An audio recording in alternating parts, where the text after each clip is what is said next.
L'impression que nous avons eue au Parlement européen, quand je dis nous, c'est les signataires de la lettre qui dénonçait cette nomination que nous avons qualifiée de scandaleuse, c'est que cette lettre avait permis de faire sortir ce scandale de l'intérieur des murs de l'ENIM.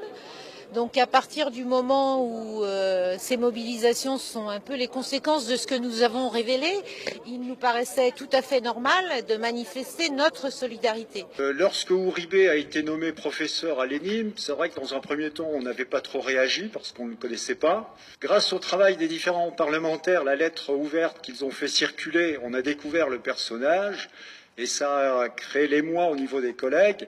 Et on est contre la nomination d'Uribe. Uribe n'a rien à faire dans une école de la République française. L'exigence de lui demander de partir et demander au pouvoir public français d'exiger son départ, tout simplement. Dehors, Monsieur Uribe, vous êtes persona non grata en France. Et nous avons donc souhaité assez rapidement prendre une initiative pour lancer un appel à tous les démocrates, à tous les gens de gauche et de progrès. Il est pour nous inacceptable que ce sinistre personnage soit enseignant à la rentrée de septembre.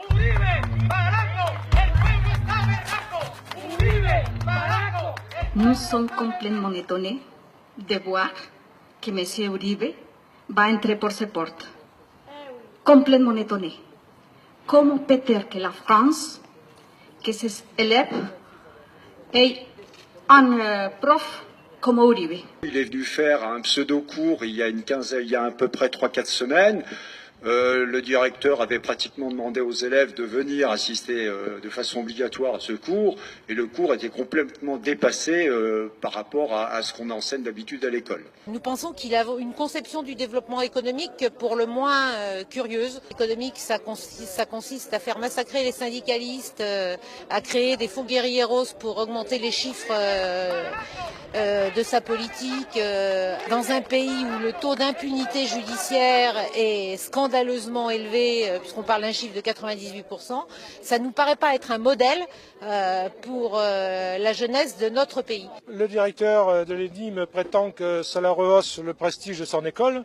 C'est son point de vue, ce n'est pas le point de vue des démocrates, des syndicalistes, de ceux qui pensent que l'école, l'enseignement à l'ENIM mérite mieux que M. Uribe.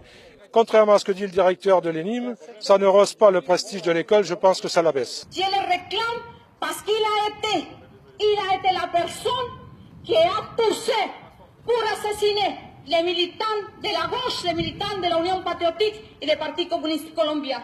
C'est pour ça que je dois remercier toute la solidarité pour arrêter la présence de Uribe dans toute l'Europe.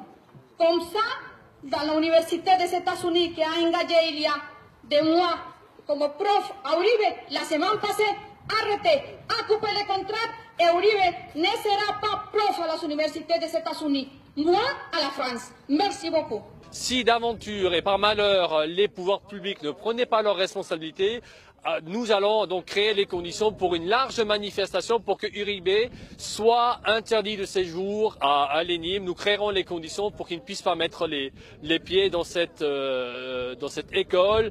Il n'est pas acceptable que la France serve de lieu de recyclage pour des dictateurs, des anciens dictateurs. Il n'est pas acceptable que dans le service public, on recrute de telles personnes pour faire de l'enseignement.